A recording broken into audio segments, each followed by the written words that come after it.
नमस्कार साथियों, सार्थक पहल बदलाव हमसे में पुनः एक बार आप लोगों का स्वागत है। और सार्थक पहल के माध्यम से हम पढ़ रहे भारत का संविधान। कल हमने राज्यसभा पढ़ा, लोकसभा पढ़ा, संसद सदस्यों की योग्यताएं पढ़ी, अनुच्छेद 330 पढ़ा। अनुच्छेद 330 लोकसभा में SC/ST वर्ग के लिए आरक्षण। अनुच्छेद 331 पढ़ा, लोकसभा में आंग्ल भारतीय सदस्य। अनुच्छेद 332 राज्य विधानसभा में SC/ST का आरक्षण। अनुच्छेद 333 राज्य विधानसभा में आंग्ल भारतीय, एक आंग्ल भारतीय सदस्य का आरक्षण। फिर अनुच्छेद 334 हमने पढ़ा। अनुच्छेद 334 क्या है? इसमें स्थानों के आरक्षण और विशेष प्रतिनिधित्व का कतिपय अवधि के पश्चात न रहना, कतिपय अवधि के पश्चात न रहना। तो इसमें देखा कि प्रारंभ में प्रावधान सिर्फ 10 वर्ष तक था, 1960 तक, लेकिन उसमें संशोधन होते गए अनुच्छेद 334 में, और 10-10 वर्ष के लिए उसे क्रमशः बढ़ाते गए। हमने पढ़ा 95वां संविधान संशोधन अधिनियम 2009। 95वां संविधान संशोधन अधिनियम 2009 क्या प्रावधान था? इसमें 10 साल के लिए बढ़ा दिया, 2020 तक। फिर 104वां संविधान संशोधन अधिनियम हमने पढ़ा 2019, और इसमें इसे 10 साल के लिए फिर बढ़ा दिया 2030 तक। लेकिन एक और कंडिका इसमें जोड़ दी कि जो अनुच्छेद 331 और अनुच्छेद 333 के तहत लोकसभा में और राज्य विधानसभा में, जो लोकसभा में 2 आंग्ल भारतीय सदस्य और राज्य विधानसभा में 1 आंग्ल भारतीय सदस्य के मनोनयन का जो प्रावधान था, इसे समाप्त कर दिया गया। अनुच्छेद संविधान संशोधन अधिनियम 104। संविधान संशोधन विधेयक 126 का संबंध कैसे? ये यही वाला है, 126 नंबर का विधेयक था, और जब ये मान्य हो गया तो क्या बन गया? 104वां संविधान संशोधन अधिनियम। याद रखना, 126वां विधेयक है और 104वां संविधान संशोधन अधिनियम। ठीक। अब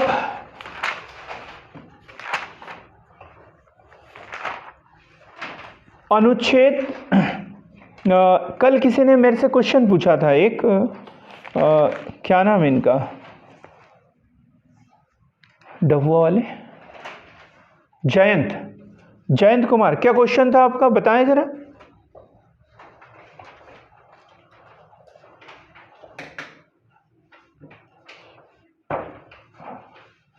हाँ,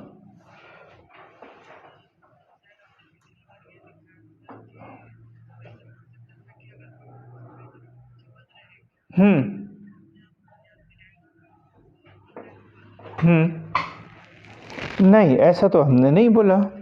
देखो, यदि कोई व्यक्ति संसद के दोनों सदनों में निर्वाचित हो जाता है, लोकसभा में भी और राज्यसभा में भी, तो 10 दिन के भीतर उसे सीट का चयन करना पड़ेगा।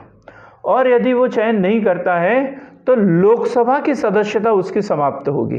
राज्यसभा में तो उसका निश्चित कार्यकाल है, वो बना रहेगा। लोकसभा की सदस्यता उसकी समाप्त होती है। ठीक। हाँ,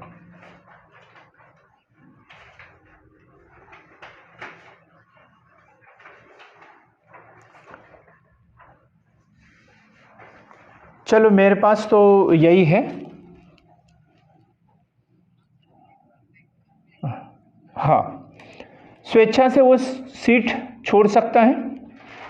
और विधानसभा का हमने बताया था, संसद व विधानसभा में निर्वाचित होता है तो 14 दिन के भीतर विधानसभा की सीट स्वतः समाप्त हो जाती है, 14 दिन के भीतर। ठीक। एक और इसमें कॉलम है, उसको भी हम पढ़ेंगे। जन प्रतिनिधित्व अधिनियम 37, जन प्रतिनिधित्व अधिनियम 1951, जन प्रतिनिधित्व अधिनियम 1951 की धारा 33(7), जन प्रतिनिधित्व अधिनियम 33 की धारा 7। कोई बता सकता है कि इसका संबंध कैसे है? ये चलन में है, प्रचलन में है, पूरे चुनाव इसी से होते हैं, हमने कल भी बताया था। जन प्रतिनिधित्व अधिनियम 1951, इसकी धारा 33(7) 33(7 काय संबंध है इसका? इसमें स्पष्ट बोला गया है कि एक उम्मीदवार एक सीट, एक उम्मीदवार एक सीट, एक उम्मीदवार एक सीट, ठीक। ये काय में है? जन प्रतिनिधित्व अधिनियम 1951 की धारा 33(7) एक उम्मीदवार एक सीट। फिर इसके ऊपर याचिका दायर हुई, आपत्ति लगी, भाई इसमें तो चुनाव लड़ने का अधिकार का हनन है। कोई व्यक्ति 2 जगह से भी चुनाव लड़ सकता है, 3 जगह से भी चुनाव लड़ सकता है। तो 1996 में इसमें संशोधन हुआ और क्या बोला गया? कोई प्रत्याशी कितनी भी सीटों से चुनाव लड़ सकता है। कोई प्रत्याशी कितनी भी सीटों से चुनाव लड़ सकता है। फिर अंत में निर्णय क्या आया? जो मुख्य निर्वाचन आयुक्त की समिति द्वारा, कि एक प्रत्याशी अधिकतम 2 जगह से चुनाव लड़ सकता है। 2 जगह से चुनाव लड़ सकता है। क्या ये 96 के बाद का है? एक प्रत्याशी कितनी जगह से? 2 जगह से चुनाव लड़ सकता है। इसके ऊपर भी आपत्तियां हैं। कैसी आपत्ति? कि एक आदमी 2 जगह से चुनाव लड़े और दोनों जगह जीत जाए तो फिर एक पद छोड़ना पड़ेगा, और एक पद छोड़ेगा तो फिर क्या? अपने छोटे भाई को वहां नहीं, क्या होगा वहां पे? 6 महीने के अंदर वहां पे नया चुनाव करना पड़ेगा। फिर उसका खर्चा कौन देगा? उसका खर्चा कौन देगा? तो ये आपत्तियां हैं उसके ऊपर, है ना। तो इस तरीके के विचार उसके ऊपर चल रहे हैं। लेकिन एक व्यक्ति जो है अधिकतम कितनी जगह से चुनाव लड़ सकता है? 2 जगह से चुनाव लड़ सकता है, ठीक है। अनुच्छेद 85 हमने पढ़ा था अंकित, काय से संबंध है अनुच्छेद 85 का?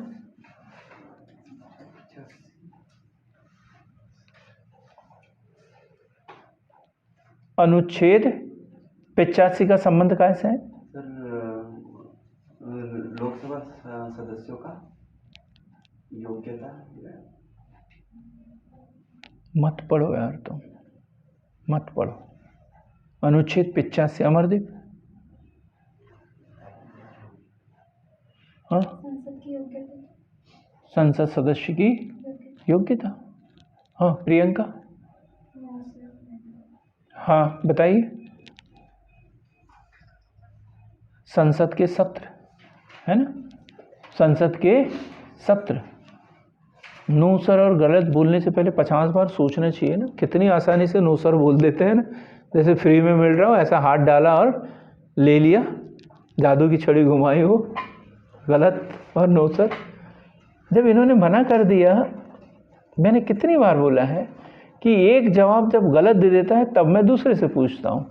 फिर भी 3 लोगों ने वही जवाब दिया। इसके पिछली बार भी, पिछले इसमें भी समझाया था मैंने कि ऐसे गलत है तो कम से कम एक जैसा मत बोला करो। सही सब लोग बोल सकते हैं एक जैसा, लेकिन गलत भी एक जैसा ही बोलते हैं। ये तो पहली, दूसरी, तीसरी के बच्चों की स्थिति हो गई। आप लोगों का लेवल ऐसा लगता है उसी लेवल पे अटके हुए हैं अभी तक। गलत भी एकदम एक जैसा बोलते हैं। संसद सदस्य की योग्यता अनुच्छेद 102, 103 कितनी बार पढ़ा अपन ने। निर्योग्यता है, रियर हो, सब तो पढ़ा अपन ने। तो अनुच्छेद 85 हमने पढ़ा। काय से संबंध है इसका? संसद के सत्र। कितने सत्र पढ़े अपन ने? 3। बजट सत्र, वर्षाकालीन या ग्रीष्मकालीन सत्र और शीतकालीन सत्र। प्रियंका, कितने सत्र होना आवश्यक है वर्ष भर में अनिवार्य? 2 सत्र। 2 सत्रों में कितने महीने का अंतर? कम से हाँ 6 महीने से अधिक का अंतर नहीं होना चाहिए। 6 महीने से अधिक का अंतर नहीं होना चाहिए। हम पढ़ेंगे संसद भवन। संसद भवन, संसद भवन क्या पढ़ रहे हैं हम? संसद भवन। जो संसद भवन का निर्माण कार्य हुआ है 1921 में। निर्माण कार्य 1921, निर्माण कार्य 1921 में। 18 फरवरी 1927, 18 फरवरी 1927। शांतनु जी बताएं जरा, किसने इसका शुभारंभ किया होगा? उद्घाटन किसने किया होगा?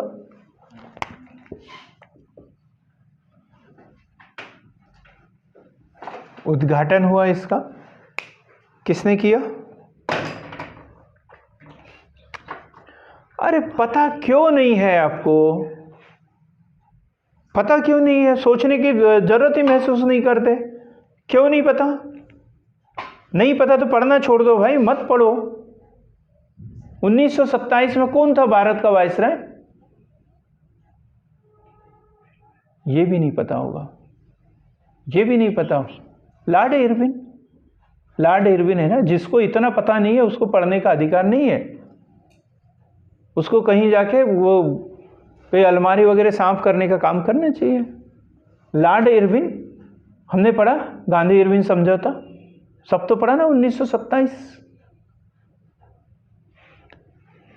18 फरवरी 1927 को उद्घाटन लॉर्ड इरविन के द्वारा, लॉर्ड इरविन के द्वारा। वास्तुकार कौन थे इसके? वास्तुकार Lutyens, Edward Lutyens. Edward Lutyens, Edward Lutyens, वास्तुकार एडवर्ड लुटियंस। लागत कितनी आई थी उस समय इसकी?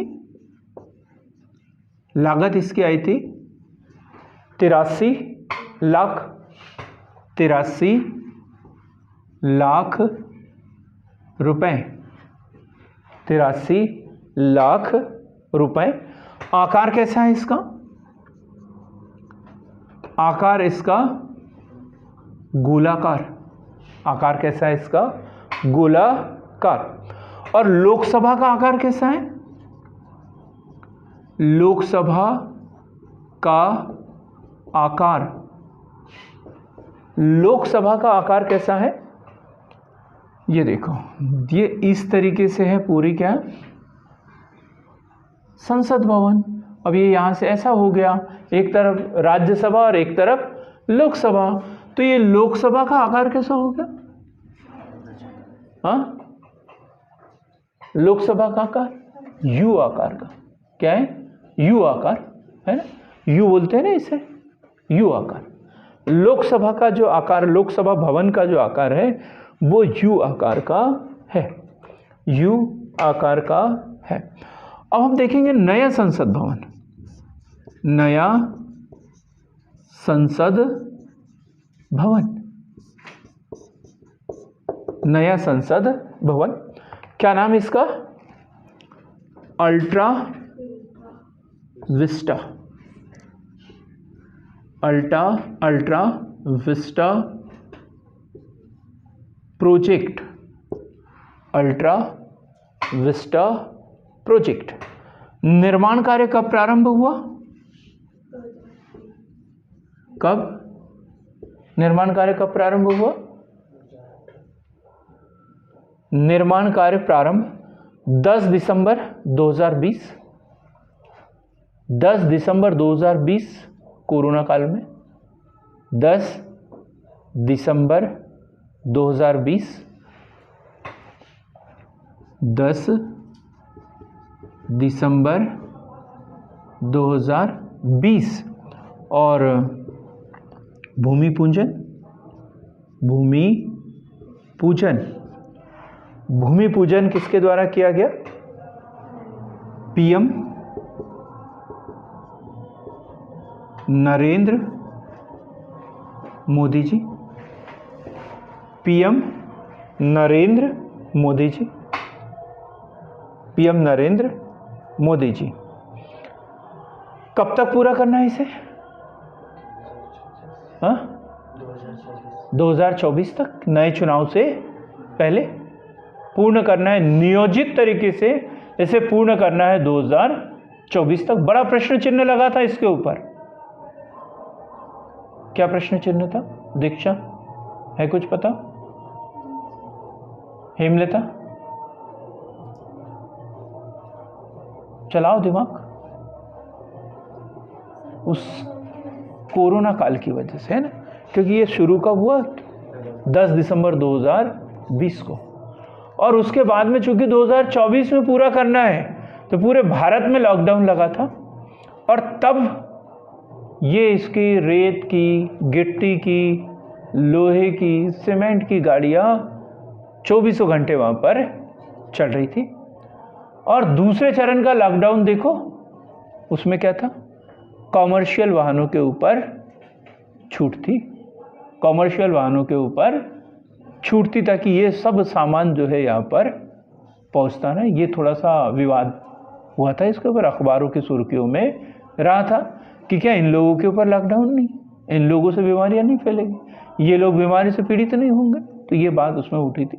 और कोरोना काल में भी यहाँ पर काम चलते रहा।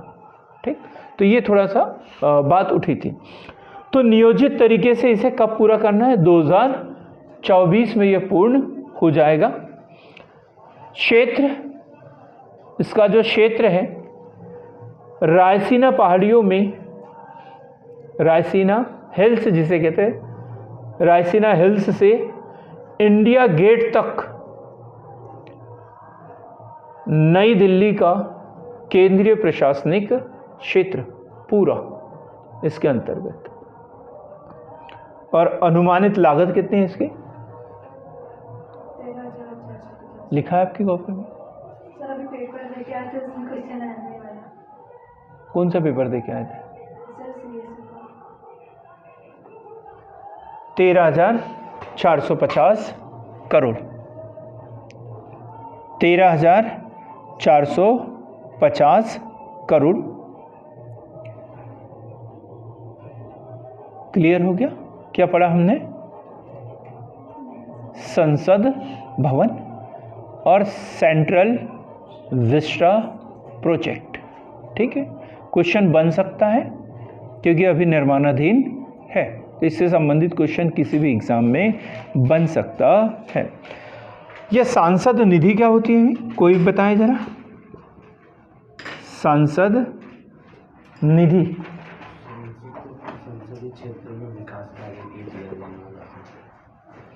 संसदीय, सांसद को अपने लोकसभा क्षेत्र में विकास कार्य पर खर्च करने के लिए कितने रुपए दिए जाते हैं? 7, हमने तो 5 करोड़ का सुना था। 5 करोड़ रुपए की राशि दी जाती है। 5 करोड़ रुपए, कितना? 5 करोड़ क्या?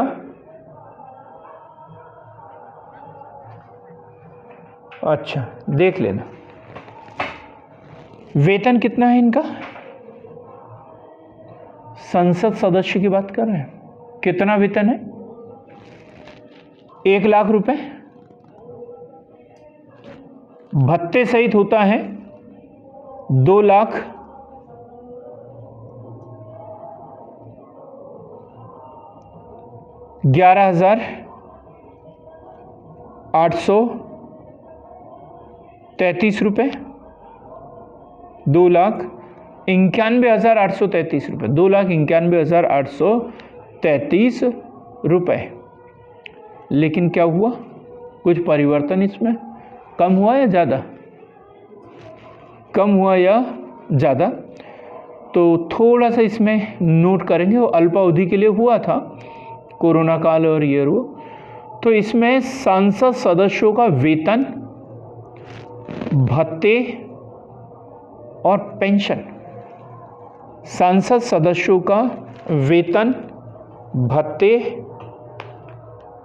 और पेंशन संशोधन अधिनियम अध्यादेश 2020 के अनुसार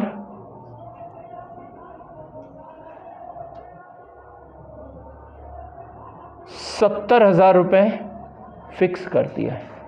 कितना? 70,000 रुपये। क्या है ये 70,000 रुपये? 70,000 रुपये है इनका भत्ते और भत्ते 70,000 रुपये, गाड़ी ये वो सब भत्ते, टोटल कितना? 70,000 रुपये। तो अब वेतन कितना मिल रहा है अभी? 1,70,000। अभी वेतन कितना मिलेगा उनको? 1,70,000 रुपये। 1,70,000 रुपये। क्लियर एकदम? पहले बढ़ गया था, लेकिन बीच में क्या कर दिया उसे? 2020 में कोरोना काल में कम कर दिया। सिर्फ उनके भत्ते निर्धारित कर दिए 70,000 रुपये। पेंशन पेमेंट पहले से ही है, कितना? 1,00,000 रुपये। टोटल कितना मिल रहा है उनको? 1,70,000 रुपये। कोई डाउट इसमें किसी को? नहीं, अभी चल रहा है वो, ठीक है। हाँ, अब पेंशन कितनी मिलती है इनको, संसद सदस्य को? संसद सदस्य जो होता है उसे पेंशन कितनी मिलती है? 50,000 रुपये महीना।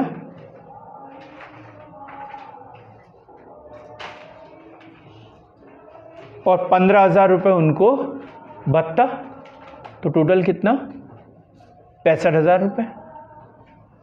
65,000 रुपये। 65,000 रुपये। ये ऐसी चीज़ें जो अपडेट करते रहना होता है हमें। ऐसा नहीं कि 2 साल बाद हमारा वीडियो देखे और फिर भी बोले कि अब तो इतना हो गया और ये इन्होंने इतना ही पढ़ा है। तो समय के साथ ये जो आंकड़े होते हैं ये बदलते रहते हैं। अब हम पढ़ेंगे लोकसभा के पदाधिकारी।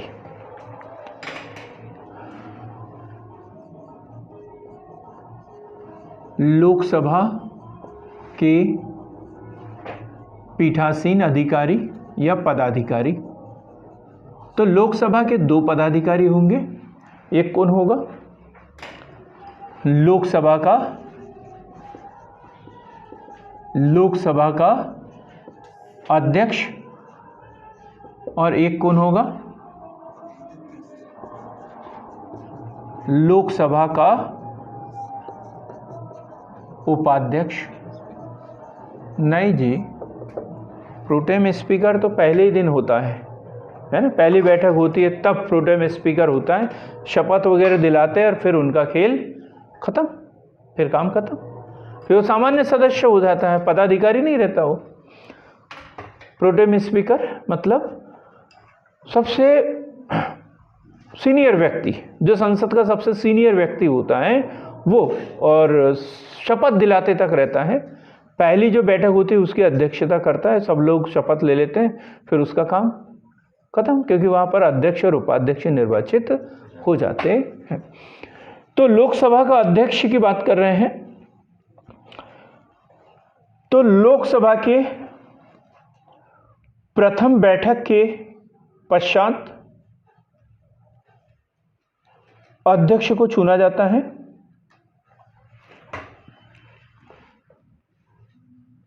लोकसभा की प्रथम बैठक के पश्चात अध्यक्ष को चुना जाता है। इसको शपथ कौन दिलाएगा? किस रूप में शपथ लेगा ये? अध्यक्ष की अलग से कोई शपथ नहीं है, ये लोकसभा सदस्य के रूप में सदस्य लेता है। लोकसभा सदस्य के रूप में शपथ लेता है। लोकसभा सदस्य के रूप में शपथ लेते हैं और इस्तीफा किसको देते हैं? ये सरल सा क्वेश्चन बनता है। किसको?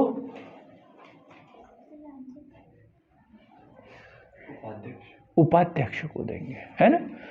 लोकसभा अध्यक्ष इस्तीफा उपाध्यक्ष को देता है।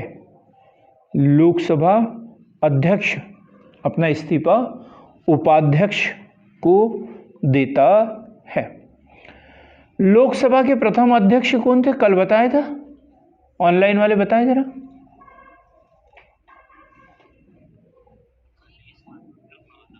हाँ, जीवी मावलंकर, हमने इतना बताया था, जीवी मावलंकर ये लोकसभा के प्रथम अध्यक्ष थे और 18 अगस्त 1952 को ही इन्होंने अपना इस्तीफा सौंप दिया था, लेकिन ये स्वीकार नहीं हुआ था। इस्तीफा स्वीकार हुआ क्या इनका? नहीं। क्या कार्य करते होंगे ये लोकसभा अध्यक्ष? लोकसभा अध्यक्ष के कार्य यदि देखें, कार्य, ये क्वेश्चन आता है मेंस में, क्या कार्य हो सकते हैं? शांति व्यवस्था बनाए रखना। ये कब याद किया था आपने? शांति व्यवस्था बनाए रखना ये कब याद किया था? ये तो सामान्य सी लाइन है, ये बताने की जरूरत ही नहीं, किसी भी अध्यक्ष का काम यही होता है। धन विधेयक, कौन सा विधेयक धन विधेयक है ये निर्णय देना, ऐसे काम बताना है हमें। संयुक्त अधिवेशन की अध्यक्षता करता है, ये कार्य है भाई इसका। अनुच्छेद 108 के तहत यदि साधारण विधेयक पर गतिरोध की स्थिति होती है तो ये उस संयुक्त अधिवेशन की अध्यक्षता करता है। ये ऐसे कार्य बताना चाहिए, शांति व्यवस्था बनाए रखना नहीं। ये तो एकदम थर्ड क्लास का काम है, ये तो मैं बताऊंगा, ये मैं बताऊंगा, आप लोग तो वही काम बताओगे जो आपके लायक हो। तो लोकसभा में अनुशासन व मर्यादा बनाए रखना पहला कार्य। लोकसभा में अनुशासन व मर्यादा बनाए रखना। विधेयक पर वोटिंग व बहस करवाना, विधेयक पर वोटिंग व बहस करवाना।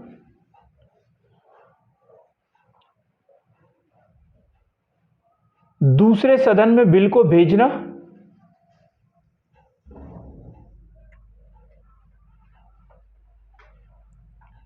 वह दूसरे सदन से आए बिल को फिर कहां भेजता है? ये दीक्षा राष्ट्रपति के पास। कौन सा अनुच्छेद? अनुच्छेद 111। अनुच्छेद 111 के तहत किसके पास? राष्ट्रपति के पास भेजा जाता है हस्ताक्षर करने के लिए।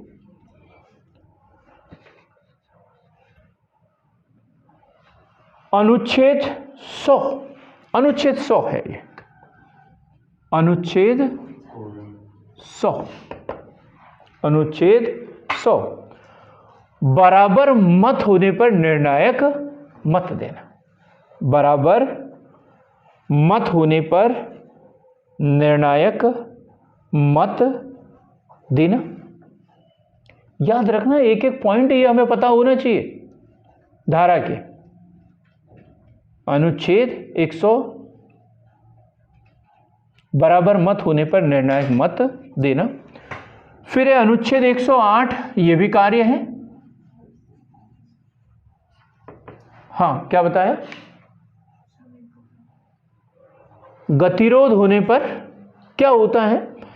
साधारण विधेयक किसी भी विधेयक में पेश किया जा सकता है, ठीक।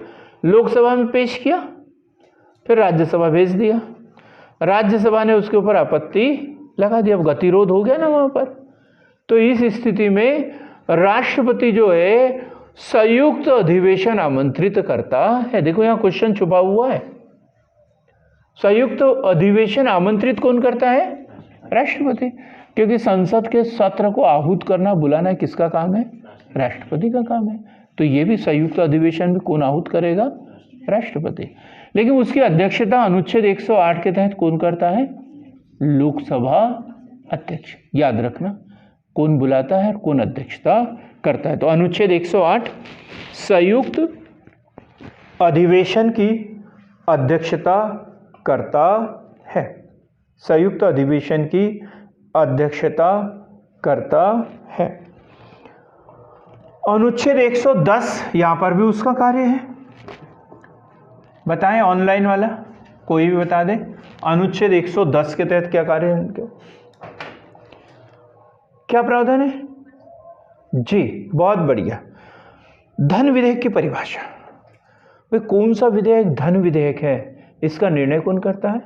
लोकसभा अध्यक्ष। और ये काय में दी है उसकी परिभाषा? अनुच्छेद 110 में। तो वही तो जाएगा ना लोकसभा अध्यक्ष अनुच्छेद 110 के पास, वहां नापतोल करेगा कि ये धन विधेयक है या नहीं। क्लियर एकदम? अनुच्छेद 110 के तहत पहचान करता है कि ये धन विधेयक है। ठीक। फिर अनुच्छेद 103 में उसका काम है। अनुच्छेद 103 कल पढ़ा था हमने इसे। अंकित आप तो नहीं बता पाओगे?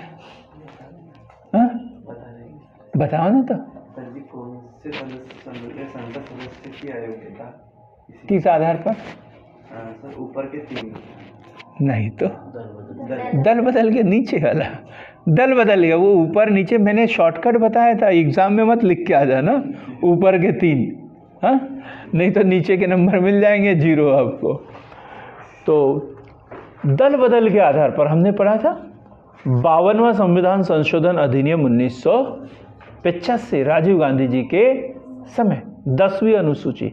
और दल बदल के आधार पर यदि किसी संसद सदस्य की अयोग्यता निर्धारित करना हो तो ये कौन करेगा? पीठासीन अधिकारी। और लोकसभा का पीठासीन अधिकारी कौन होता है? लोकसभा अध्यक्ष। क्लियर हो गया? अनुच्छेद 103 दल बदल के आधार पर लोकसभा के सदस्य की निर्योग्यता पर निर्णय लेना। लोकसभा सदस्य की निर्योग्यता पर निर्णय लेना। क्लियर है एकदम? बात समझ में आ गई? अब हम बात करते हैं, अध्यक्ष हमने देख लिया। पहले वाले कौन थे? जीवी मावलंकर। वर्तमान में कौन है? ओम बिरला जी। ओम बिरला जी है। अब लोकसभा के अध्यक्ष की निष्पक्षता या स्वतंत्रता संबंधी प्रावधान। लोकसभा अध्यक्ष की निष्पक्षता या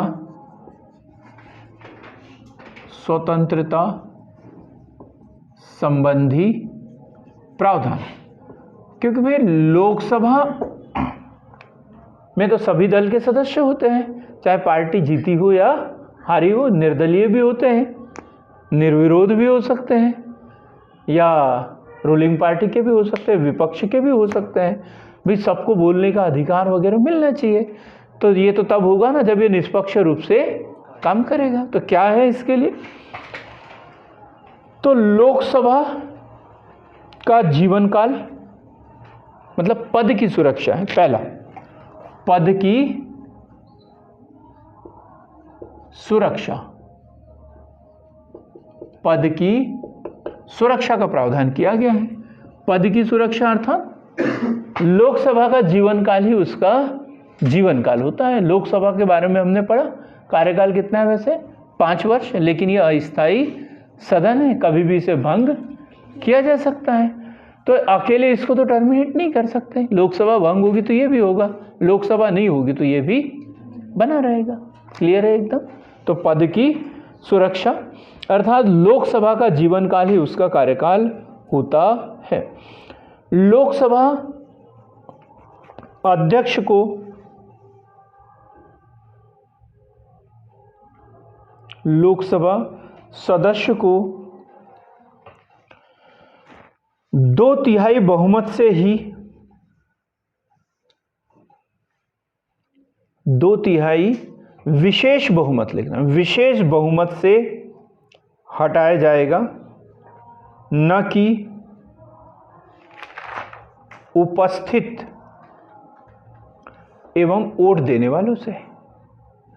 अब विशेष बहुमत क्या होता है, इसकी परिभाषा ही है विशेष बहुमत की।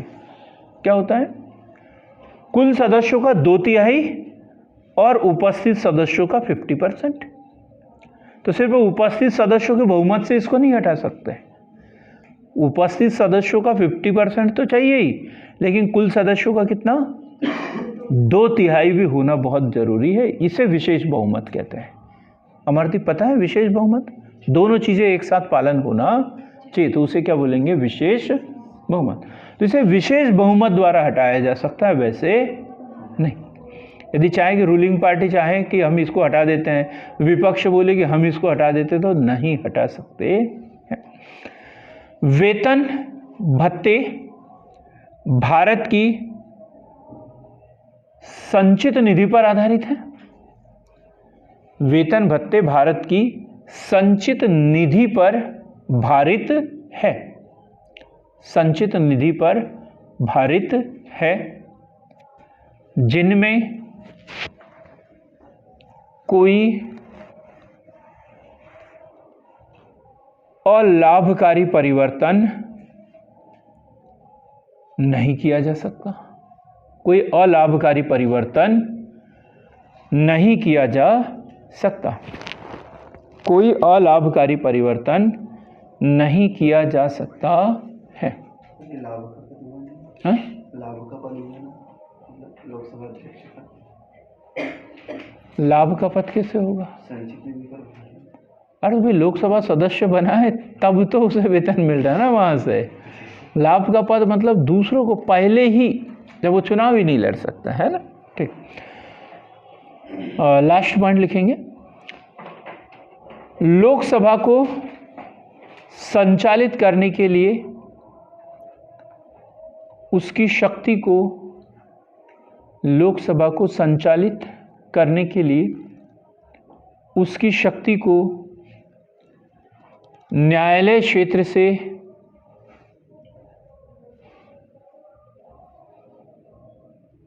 बाहर रखा गया है। न्यायालय क्षेत्र से बाहर रखा गया है। जैसे विशेषाधिकार होते हैं ना संसदीय के, ऐसे ही इनका। वे लोकसभा अध्यक्ष के रूप में जो भी काम करेंगे उसके लिए वो व्यक्ति जिम्मेदार है क्या? नहीं, उसकी शिकायत लेकर कोई न्यायालय में नहीं जा सकता। क्लियर हो गया यहाँ पे। अब हम थोड़ा सा पढ़ेंगे उपाध्यक्ष के विषय में। कार्य तो लगभग यही है। अध्यक्ष की अनुपस्थिति में जो उपाध्यक्ष होता है वो अध्यक्ष के कार्य करता है। चुना कैसे जाता है इसको? लोकसभा के सदस्यों में से ही चुना जाता है। उसे हटाने संबंधी संकल्प के 14 दिन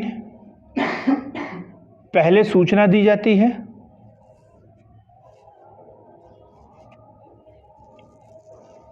सबसे पहले उपाध्यक्ष कौन थे इसके?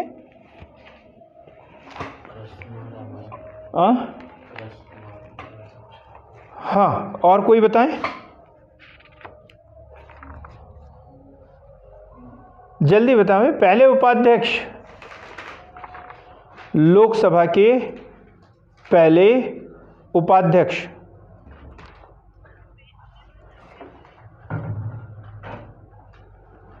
मेरे पास नाम लिखा है एम अनंत शयनम। एम अनंत शयनम है, ये प्रथम उपाध्यक्ष थे। ठीक है, और जिन्होंने बताया ना उन्होंने क्या बोला? एम थम्बिदुरई ही बोला क्या? गलत क्लिक हो गया मोबाइल में ज़रा। क्या है, इससे पहले 2009 से 2014 करिया मुंडा। और 2014 में एम थम्बीदुरई। और 2018-19 में जो चुनाव हुए हैं उसमें विपक्ष के लिए कितने पद चाहिए? 1/10 सदस्य चाहिए। अब चूंकि 60 सदस्य चाहिए होते हैं इनको, तो उतने सदस्य विपक्षी दल के थे ही नहीं, तो पात्र ही नहीं बने विपक्ष का। क्योंकि जो एक परंपरा के अनुसार जो उपाध्यक्ष का पद होता है वो हमेशा विपक्ष को रहता है, और उसके लिए कंडिका है, शर्त है, इतने सदस्य होना चाहिए। 2019 के चुनाव में उतने सदस्य उनके नहीं हुए, तो फिर पद रिक्त है। ये पद क्या है? अभी रिक्त है लोकसभा के उपाध्यक्ष का। ठीक, तो उपाध्यक्ष जो है किसको नियुक्त किया जाता है अधिकतर? जो परंपरा से विपक्ष को नियुक्त किया जाता है। कल हमने अभी ये हो गया, उपाध्यक्ष का नाम क्या है? अभी प्रथम उपाध्यक्ष का एम अनंत शयनम है ना। और 2009 से 2014 करिया मुंडा, 2014 से 2019 एम थम्बीदुरई। देखो, राज्यसभा के सदस्यों के ऊपर थोड़ी सी हमें चर्चा करनी है। राज्यसभा और लोकसभा के सदस्यों पर हमने कल बता दिया था, कल जहां तक बताया था उतना समझो। 250 सदस्य होते हैं राज्यसभा के कुल, ठीक, यहाँ तक। इसमें से 238 के चुनाव होने थे और 12 सदस्यों को नामजद करना है, मनोनीत करना है। 238 सदस्य में से 5 कम है हमारे पास में, 233 पे हमारे निर्वाचन होते हैं अप्रत्यक्ष रूप से। 5 कहाँ चले गए? पीओके वाले क्षेत्र में। कितने? 233, याद रखना बराबर, 233। इसमें से कल हमने क्या पढ़ लिया? 229 जो है राज्य को, और 4 सदस्य हमने दिए थे, 3 दिल्ली को, और 1 सदस्य हमने किसको दिया था? पुदुचेरी को। यहां तक ठीक है एकदम? यहां तक ठीक चल रहा है? कल यहां तक पढ़ा। अब क्या हुआ? जम्मू कश्मीर केंद्र शासित प्रदेश। तो अब हमें बताना है केंद्र शासित प्रदेशों के पास कितनी राज्यसभा सीटें हैं और राज्यों के पास कितनी है। ठीक, तो चूंकि इसमें से 4 सीटें चली गई इधर, 4 सीटें जम्मू कश्मीर को। ठीक, तो अब हिसाब किताब लगा लो। अब राज्यों के पास में कितनी बची हमारी? 229। टोटल कितनी सीटें बची है? 229। और केंद्र शासित प्रदेशों के पास में 8। कितनी? 8। यहां पे 229 और इधर कितनी बची? ये देखो 233 थी, 233। अब यहीं से हमारे पास कितनी? हाँ, ये 229 में से, ये इसमें से नहीं गई, काय में से गई? 229 में से 4 चली गई। तो अब यहाँ कितनी बची है? 225 सीटें। राज्यों के पास में 225। वैसे यहाँ से भी घटाते तो भी वही आता। 233 थी, 233 पे चुनाव होने वाले थे, तो उसमें से 4 हम इधर दे देते, 4 और 4 8। तो इनके पास में कितनी बचती है? 225। अब ये आंकड़ा एकदम हमारा फाइनल हो गया। ये काय के लिए है? राज्यसभा के लिए। अभी केंद्र शासित प्रदेशों के पास में कितनी सीटें हैं? 8। 3 दिल्ली के पास में, 1 पुदुचेरी के पास में, और 4 जम्मू कश्मीर के पास में। और यदि यहाँ विकल्प बन जाए, किस केंद्र शासित प्रदेश के पास में राज्यसभा की सबसे ज्यादा सीटें हैं, उसमें उत्तर प्रदेश भी दिया रहेगा, जम्मू कश्मीर भी दिया रहेगा, दिल्ली भी दिया रहेगा, पुदुचेरी भी दिया रहेगा। अनपढ़ लोग तो उत्तर प्रदेश लगा देंगे, पढ़े लिखे लोग दिल्ली लगाएंगे, और जिसने मेरे से पढ़ा है या अच्छे से पढ़ा है वो जम्मू कश्मीर लगाएंगे। अब हम ऐसे लोकसभा को सॉल्व करते हैं। लोकसभा में हमने पहले बताया था कि शुरुआत में 500 थी, उसके बाद में 1956 में कितनी होगी? 525 और फिर कितना कर दिया? 552। कितना कर दिया? 552। टोटल कितनी सीटें लोकसभा की? 552 है वर्तमान में, लेकिन चुनाव और इसमें से दो भागों में बटा हुआ 550 और 2, तो 2 जो है एंग्लो इंडियन के लिए और 104वें संविधान संशोधन द्वारा इसको खत्म। अब कितनी? 500 बची है। इसमें से निर्वाचन कितने के लिए होता है हमारे यहाँ? ये 543 के लिए, ठीक, क्योंकि 7 सीटें उधर 543, और इसमें से हमने क्या पढ़ा था? 530 जो है राज्यों के लिए और 20 जो है, हम यहीं पर देखते हैं, ये इसमें से 530 राज्यों के लिए और 20 जो है केंद्र शासित प्रदेशों के लिए, केंद्र शासित प्रदेशों के लिए 2 हमने अलग कर दिया। अब 530 में से अब हम देखेंगे जम्मू कश्मीर की कितनी है। तो जम्मू कश्मीर की जो सीटें हैं वो है 5। जम्मू कश्मीर की सीटें कितनी हैं? 5। तो अब ये 5 प्लस हो गया, इधर कितना हो गया? 25। 20 और 5 कितना हो गया? 25। और राज्यों के लिए कितना बचा? 525। राज्यों के लिए कितना बचा? 525। लेकिन बात यह है कि इसमें से भी कुछ सीटें कहाँ चली गई? पीओके में चली गई है। तो अब कितनी बची है? 520। 5 सीटें उधर चली गई।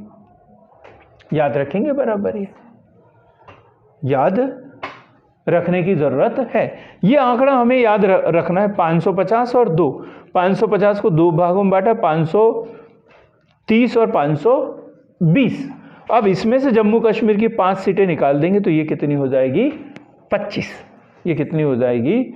25 हो जाती है। और वैसे तो 545 पे ही निर्वाचन होता है, तो उसके आधार पर फिर इसको एडजस्ट करेंगे। कितने पे निर्वाचन होता है? 545 पे, 545 पे, ठीक। वर्तमान में लोकसभा की टोटल सीटें कितनी है? 545। अब इसमें और कम हो जाएगी, इसमें क्या हो जाएगी? और 7 सीटें कम हो जाएगी इधर से, ठीक। क्लियर हो गया ये? लोकसभा और राज्यसभा की केंद्र, राज्य और केंद्र शासित प्रदेशों के बीच में आवंटन, केंद्र शासित प्रदेशों के बीच में आवंटन।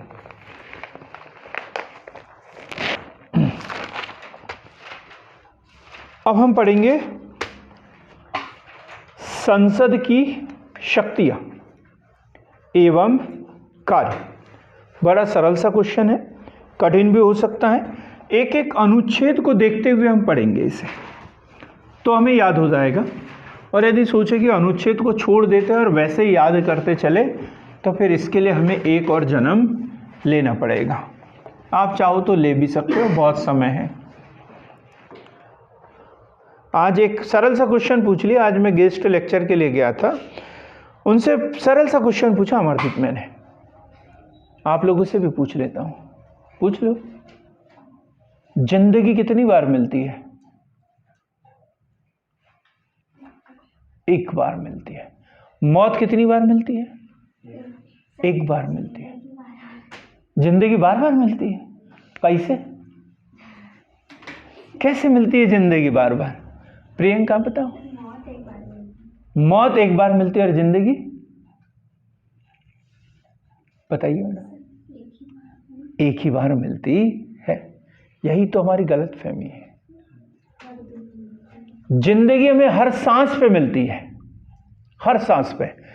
जितनी बार सांस लेते हैं उतनी बार जिंदगी मिल रही है। जब सांस रुक गई हमारी जिंदगी खत्म। मौत सिर्फ एक बार मिलती है और जिंदगी हमें हर सांस पे मिलती है। लेकिन बेवकूफ आदमी चिंता मौत की करता है।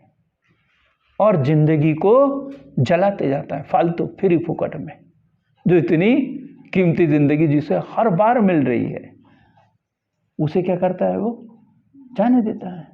और चिंता काय की करता है, मौत की, जो एक बार आना है और अनिवार्य रूप से आना ही है। पता नहीं 10 साल 20 साल 30 साल 40 साल 50 साल बाद कब आएगी, हम चिंता कब उसकी आज से करते हैं, पैदा होते हैं तब से करते हैं। और जो जिंदगी में हर पल मिल रही है, जो दिख रही है, और उसको क्या कर देते हैं, हम छोड़ते चले जाते हैं। तो वर्तमान में जियो, जिंदगी को जियो, मौत की चिंता करना छोड़ दो। इस गलत फहमी में मत रहना कि जिंदगी एक बार मिलती है और मौत भी एक बार मिलती है। जिंदगी हर दिन मिलती है, हर बार मिलती है, हर सांस पर मिलती है। पता नहीं कब सांस रुक जाए, काम खत्म हो सकता है। ठीक, तो संसद के कार्य व शक्तियां, संसद के कार्य व शक्तियां। तो सबसे पहले पढ़ेंगे हम विधायी शक्तियां, विधायी शक्तियां, विधायी शक्तियां क्या होती है? विधायी शक्तियां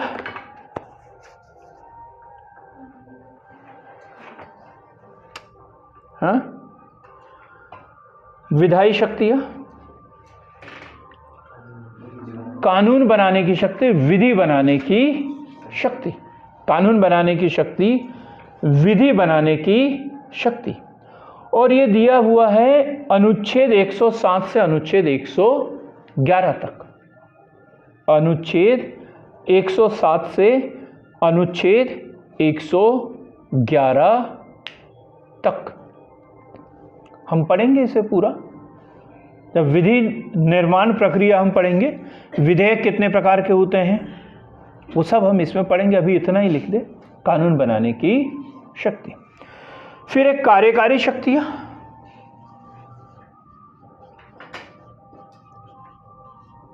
कार्यकारी शक्तियां, कार्यकारी शक्तियां।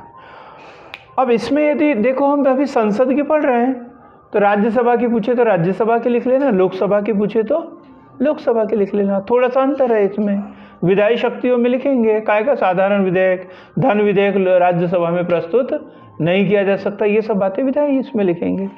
अब कार्यकारी शक्तियां, कार्यकारी शक्तियां मंत्रिमंडल को निरंकुश होने से रोकता है। मंत्रिमंडल को निरंकुश होने से रोकता है। मंत्रिमंडल को निरंकुश होने से रोकता है। अविश्वास प्रस्ताव पारित करके, दूसरा अविश्वास प्रस्ताव पारित करके धन विधेयक को अस्वीकार करके सरकार को हटा भी सकते हैं। अविश्वास प्रस्ताव पारित करना, तो पूरा जो मंत्रिमंडल है वो त्यागपत्र दे देता है। मंत्रिमंडल के लिए एक बात कही गई है ना, एक साथ तैरता है और एक साथ डूबता है। एक मंत्री के साथ यदि अविश्वास प्रस्ताव पारित हो जाए तो पूरे मंत्रिमंडल को त्यागपत्र देना होता है। चुनाव नहीं होते, फिर नई पार्टी मंत्री सरकार बनाएगी। इस तरीके से होता है इसमें। तो वो ये जो धन विधेयक होता है, जो अनुच्छेद 110 में परिभाषित किया है, यदि ये अस्वीकार हो जाए ना तो भी सरकार गिर जाती है, तो भी सरकार गिर जाती है। ठीक, तो सरकार के ऊपर नियंत्रण रखते हैं ये अविश्वास प्रस्ताव के माध्यम से, धन विधेयक को अस्वीकार करके। अब हम बात करेंगे वित्तीय शक्तियां, वित्तीय शक्तियां, वित्तीय शक्तियां। तो अनुच्छेद 110 लोकसभा में प्रस्तुत किया जाता है। वित्तीय शक्तियों की बात यदि करें तो वित्तीय शक्तियां जो है वो लोकसभा को ज़्यादा है, राज्यसभा को कम है। ठीक, तो अनुच्छेद 110 लोकसभा में प्रस्तुत किया जाता है। तो वित्तीय शक्तियों के लिए हमें 3 अनुच्छेद पढ़ना है, अनुच्छेद 110, अनुच्छेद 112 और अनुच्छेद 117। 114 भी आता है इसमें, अनुच्छेद 114। हाँ, अनुच्छेद 110 धन विधेयक, अभी बताया मैंने, धन विधेयक लोकसभा का अध्यक्ष बताता है, लोकसभा में ही प्रस्तुत किया जाता है। राज्यसभा सिर्फ उसके ऊपर 14 दिन तक विचार विमर्श कर सकती है, और यदि ये कोई निर्णय न दे तो अनुच्छेद 109 के तहत ये प्रावधान है कि स्वतः ही पारित माना जाता है। अनुच्छेद 109 में है ये, स्वतः ही पारित माना जाता है, अनुच्छेद 109। फिर हमने देखा अनुच्छेद 112, क्या प्रावधान है? दीक्षा पढ़ा कभी आपने? प्रियंका पढ़ना चाहिए था ना प्रियंका, आपने तो पॉलिटिकल साइंस पिछली बार पढ़ा था मेरे से, नहीं पढ़ा? हाँ जी, आपने तो पढ़ा भी नहीं होगा, देखा भी नहीं होगा पॉलिटिकल साइंस के समय तो आपने। हाँ, वार्षिक वित्तीय विवरण बोलो, हम पॉलिटिकल साइंस पढ़ रहे हैं। वार्षिक वित्तीय विवरण, बजट जिसे कहते हैं, वार्षिक वित्तीय विवरण किसका? केंद्र सरकार का, राज्य सरकार का नहीं, उसके लिए 212 हम बाद में पढ़ेंगे। अभी क्या? अनुच्छेद 112 केंद्र सरकार का वार्षिक वित्तीय विवरण अर्थात केंद्रीय बजट। फिर अनुच्छेद 117 वित्त विधेयक, अभी पढ़ेंगे हम वित्त विधेयक क्या है, सब पढ़ेंगे डिटेल में।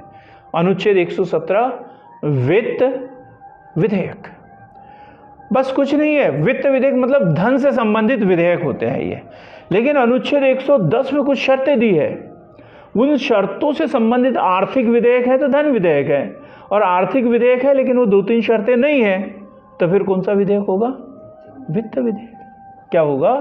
वित्त विधेयक। ठीक, अनुच्छेद 114, ये क्वेश्चन आया था किसी टेस्ट में, विनियोग विधेयक। विनियोग विधेयक, बजट स्वीकृत हो गया, संचित निधि से राशि निकालना है तो विनियोग विधेयक तो लाना पड़ेगा पैसे निकालने के लिए, विनियोग विधेयक अनुच्छेद 114।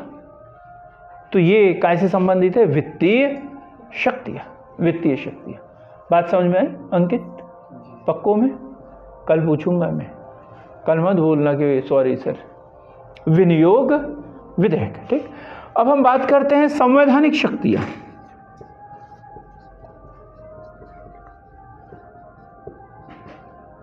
संवैधानिक शक्तियां, संवैधानिक शक्तियां क्या है? संवैधानिक शक्तियां, हाँ, किस अनुच्छेद में प्रावधान? 368। अनुच्छेद 368 के तहत संसद जो है वो संविधान में संशोधन कर सकती है। संविधान में संशोधन करने की जो शक्तियां है वो सिर्फ और सिर्फ संसद को है, ना कि राज्य सरकार को, राज्य विधानमंडल को नहीं है। अनुच्छेद 368 संविधान संशोधन। अब संविधान संशोधन भी हम आज ही पढ़ने वाले हैं, देखेंगे 3 प्रकार के संविधान संशोधन। साधारण, विशेष बहुमत, विशेष बहुमत के साथ आधे से अधिक राज्यों की सहमति, इस तरीके से हम पढ़ेंगे संविधान संशोधन विधेयक। किसी भी सदन में प्रस्तुत कर सकते हैं इसे। ठीक, अनुच्छेद 108 के तहत संयुक्त अधिवेशन का कोई प्रावधान नहीं है, तो संयुक्त अधिवेशन का प्रावधान किस काय से संबंधित है? फिर साधारण विधेयक और वित्त विधेयक।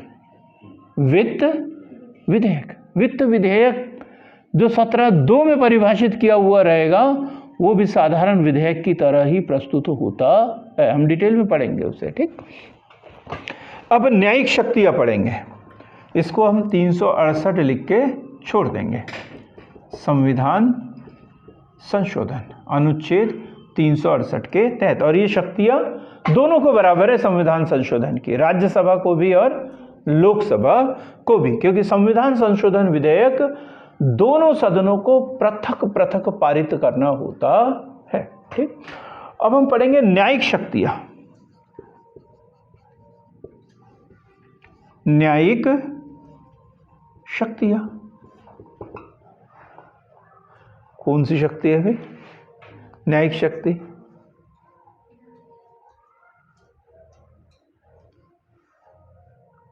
समाधान से सुविचार। आप पास में बैठते हो, गलत सलत बोल के वो सुन लेता है बेचारा, हाँ? आपको पास में इसलिए बैठा था मैंने कि जो बोलेगा, कितने गलत जवाब दिए हैं पूरे रिकॉर्ड होते रहेंगे और दुनिया को बताऊंगा मैं कि आपने गलत जवाब दिया था। हाँ,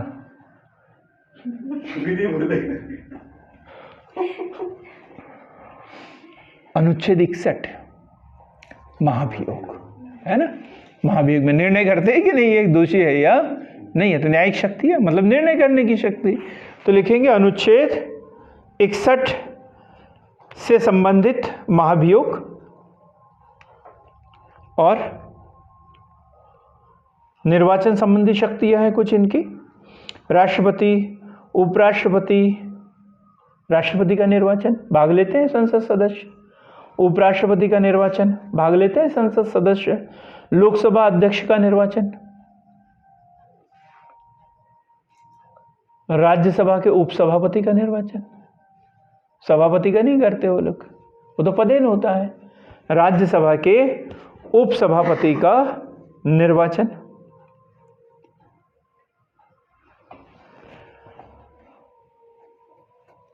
अभी कोई बता सकता है क्या कि राज्यसभा के उपसभापति कौन है अभी वर्तमान में?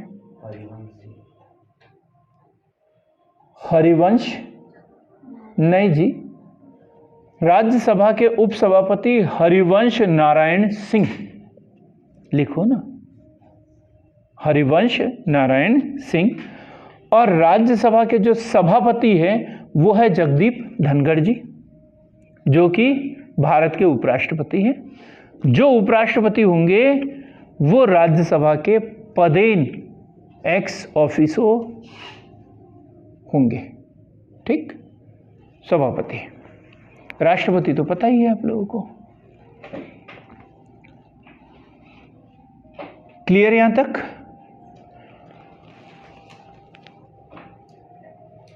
राज्यसभा की शक्तियां हम पहले ही पढ़ चुके हैं, हमने पूरी संसद की शक्तियां भी पढ़ ली, ठीक।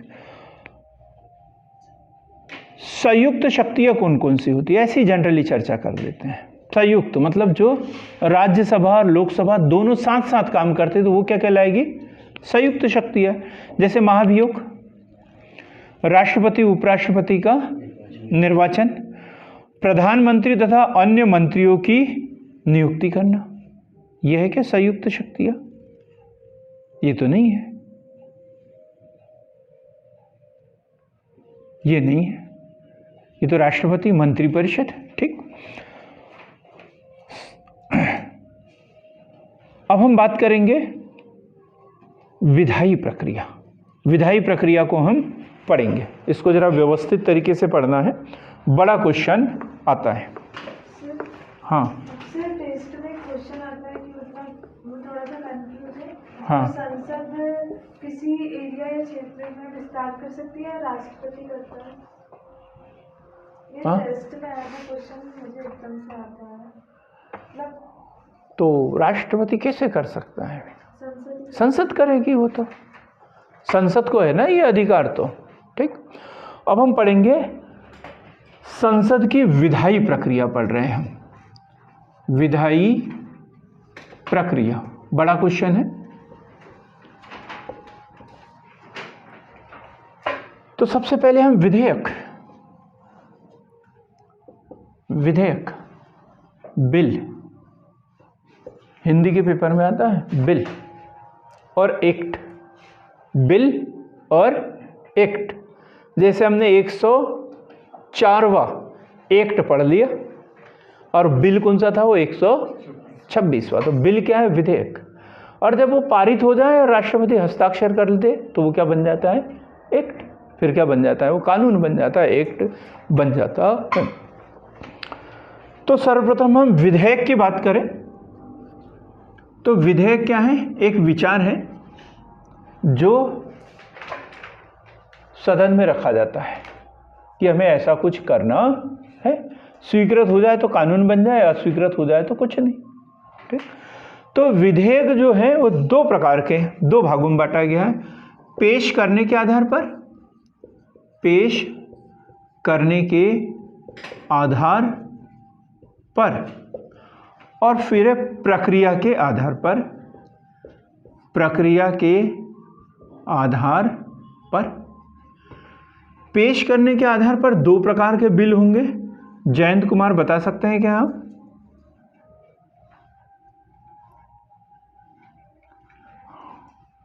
सरकारी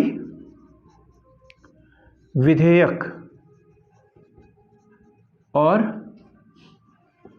निजी विधेयक। निजी विधेयक तो सरकारी विधेयक भी आप ही बता दोगे, दोनों पता है आपको तो जब यहां तक पहुंच ही गए तो।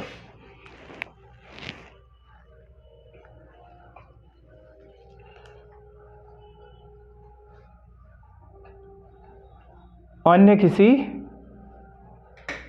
संसद सदस्य के द्वारा, सदस्य के द्वारा। ठीक है। अभी वर्तमान में जो सरकार है, बैतूल हरदा संसदीय क्षेत्र के सांसद श्री डी वीके जी कोई विधेयक संसद में प्रस्तुत करते हैं, लोकसभा में प्रस्तुत करते हैं, तो ये कौन सा विधेयक कहलाएगा?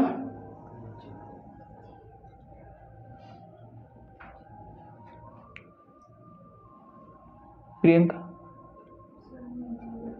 निजी विधेयक कहलाएगा। ठीक।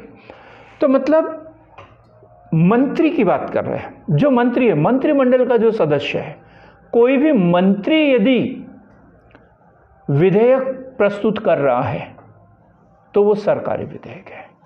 और मंत्री को छोड़कर, चाहे वो रूलिंग पार्टी का हो या विपक्ष का हो या निर्दलीय हो, राज्यसभा का सदस्य हो, कोई भी सदस्य यदि विधेयक प्रस्तुत कर रहा है तो वो निजी विधेयक। क्लियर हो गया एकदम? सिर्फ मंत्री यदि प्रस्तुत कर रहा है तो सरकारी विधेयक, मंत्री को छोड़कर अन्य सदस्य यदि कोई प्रस्तुत कर रहा है तो वो निजी विधेयक होगा। बात क्लियर हो गई एकदम? ये नहीं देखेंगे कि रूलिंग पार्टी का है या नहीं है। रूलिंग पार्टी का है तो भी वो निजी विधेयक कहलाएगा यदि वो मंत्री नहीं है तो। ठीक। अब प्रक्रिया के आधार पर, प्रक्रिया के आधार पर इसको भी दो भागों में बांटेंगे। एक तो होगा संविधान संशोधन विधेयक, संविधान संशोधन विधेयक, और दूसरा जो इधर एक पार्ट में हम देखेंगे इसमें, एक साधारण विधेयक, साधारण विधेयक, धन विधेयक और वित्त विधेयक। वित्त विधेयक। क्लियर हुआ? ये विधेयक का वर्गीकरण। प्रक्रिया के आधार पर चार प्रकार के विधेयक हो गए। संविधान संशोधन विधेयक, साधारण विधेयक, धन विधेयक और वित्त विधेयक। चूंकि दोनों का अधिकार क्षेत्र अलग अलग है इसलिए हमने उसको अलग कर दिया, ये तीनों को अलग कर दिया। बात यहां तक क्लियर हो गई? अभी हमने थोड़ी देर पहले बताया था विधि निर्माण से संबंधित प्रक्रिया संविधान के किस अनुच्छेद में दिए? अनुच्छेद 107 से 111 तक, अनुच्छेद 107 से अनुच्छेद 111 तक, अनुच्छेद 107 से अनुच्छेद 111 तक। अब हम बात करेंगे साधारण विधेयक पारित होने की प्रक्रिया।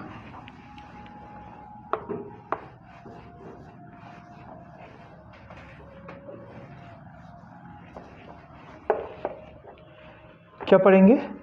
साधारण विधेयक। साधारण विधेयक किस सदन में रखा जाता है? साधारण विधेयक कोई बता सकता है?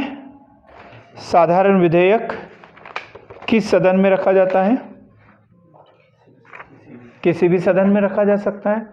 सिर्फ हमने धन विधेयक के बारे में पढ़ा कि ये सिर्फ और सिर्फ लोकसभा में रखा जाता है।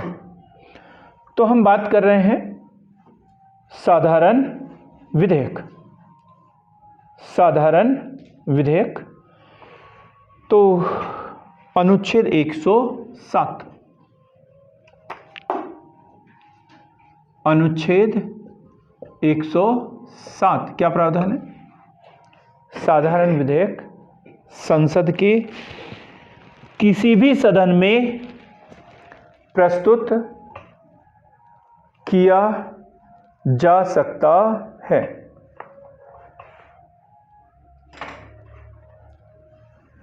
किसी भी, क्लियर हो गया ये? अनुच्छेद 107 के तहत किसी भी सदन में प्रस्तुत किया जा सकता है। लेकिन वित्तीय मामले यदि है तो फिर वो निर्णय करना पड़ेगा धन विधेयक है या नहीं, तो फिर वो लोकसभा अध्यक्ष के पास में जाएगा। और यदि वो बोल देता है कि ये धन विधेयक है, तो फिर जो लेके गया था ना उसको नहीं मिलेगा, अब वो कहाँ चल जाएगा?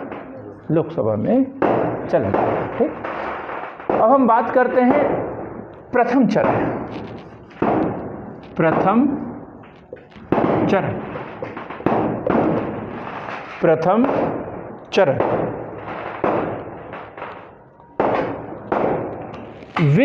हम साधारण विधेयक की बात कर रहे हैं।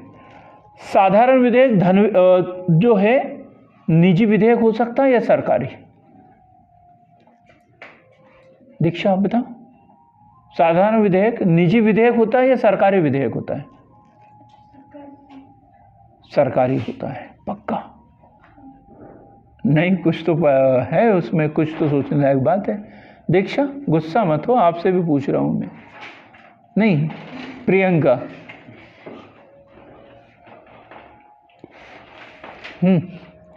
सरकारी विधेयक होता है या निजी? साधारण विधेयक दोनों हो सकते हैं। सरकारी क्यों होगा?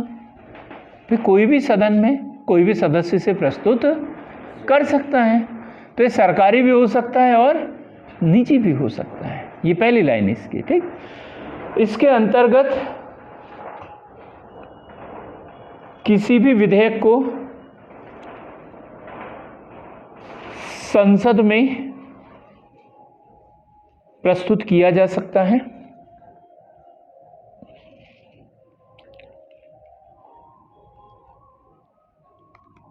प्रस्तुत करने से पूर्व सदन को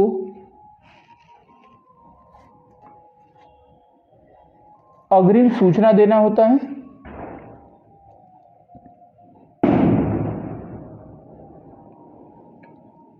अग्रिम सूचना देना होता है। प्रस्तुतकर्ता द्वारा विधेयक का शीर्षक,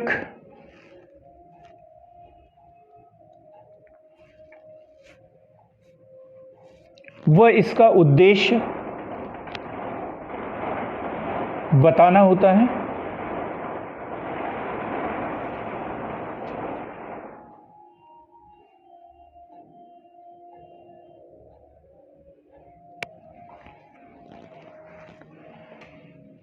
विधेयक की एक एक प्रति, विधेयक की एक एक प्रति सदस्यों में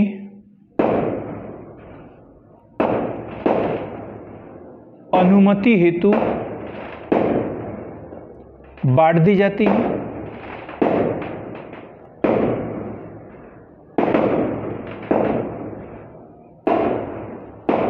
अनुमति मिलने पर गजट में, अनुमति मिलने पर गजट में प्रकाशित किया जाता है। यही क्वेश्चन उलझ गया था। यदि इतना सा क्वेश्चन पूछ लिया जाए कि विधेयक को गजट में कब प्रकाशित किया जाता है, उसमें दिया रहता है प्रथम वाचन या प्रथम चरण में, द्वितीय वाचन, तृतीय वाचन। तो हम तो सोच सकते हैं कि प्रथम वाचन में क्यों करेंगे, अभी कोई जाता ही नहीं वहां तक। तो कब प्रकाशित किया जाता है? प्रथम वाचन के बाद, जब उसे स्वीकृति दे दी जाती है। अभी कोई चर्चा नहीं, कोई कुछ नहीं, बस शीर्षक पढ़ के सुनाया और एक एक प्रति दे दी कि भाई मेरे पास ऐसा विचार है कि आप लोग अनुमति दे रहे हैं, ठीक है कर दो। जैसे ही अनुमति मिली गजट में प्रकाशित हो गया। अभी किसी ने पढ़ा भी नहीं, कोई विचार विमर्श नहीं, कोई कुछ नहीं। पहला समझ में आया ना? प्रथम वाचन कोई भी सदस्य प्रस्तुत कर सकता है, किसी भी सदन में प्रस्तुत कर सकता है। सरकारी विधेयक भी हो सकता है, निजी विधेयक भी ये हो सकता है। लेकिन जो भी प्रस्तुत करे, प्रस्तुत करने से पूर्व उसे अनुमति लेना होता है, सूचना देना होता है। और फिर जब वो प्रस्तुत करता है तो नाम और उद्देश्य उसका पढ़ के सुनाता है और सभी सदस्यों को एक एक प्रति दे देते हैं। और जब अनुमति मिल जाती है तो गजट में प्रकाशित हो जाता है। कितना सरल है प्रथम वाचन, एकदम। आपको भी याद हो सरिता, पक्का ना? अब हम पढ़ेंगे द्वितीय वाचन, द्वितीय वाचन या चरण।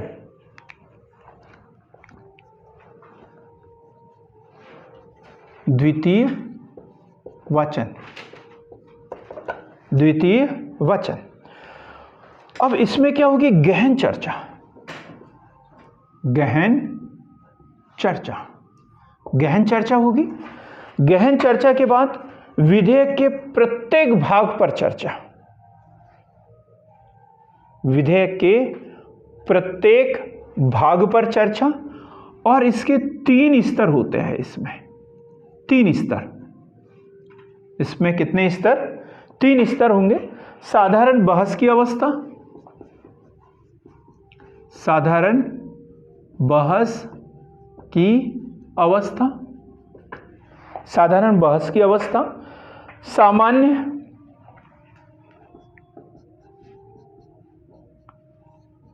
प्रवर समिति,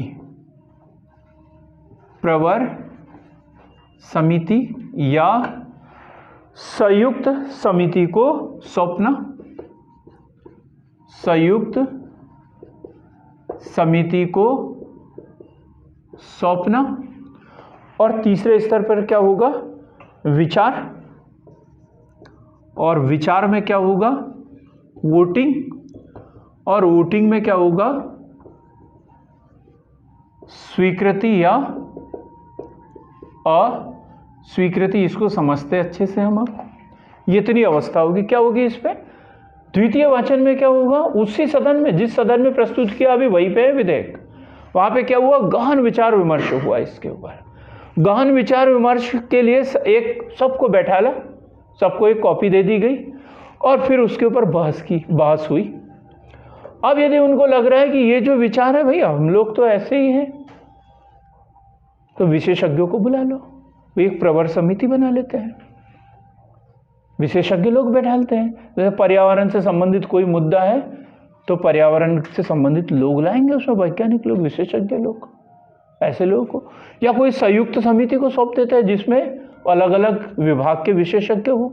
एक ही मामला 2 जगह प्रभावित हो रहा हो तो वो संयुक्त समिति बन जाएगी वहां पे, और वो अपनी राय देगी कि नहीं ऐसे से ऐसा होगा, ऐसे से ऐसा होगा, ऐसे से ऐसा होगा।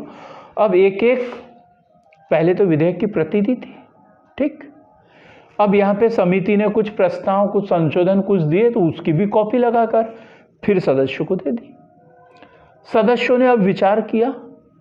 अब विचार किया तो क्या होगा, वोटिंग होगी। विचार करने के बाद वोटिंग होगी, और वोटिंग होने के बाद स्वीकृति अस्वीकृति, अधिक लोगों ने स्वीकार कर दिया तो ठीक है, और आधे से कम ने किया तो अस्वीकृत है।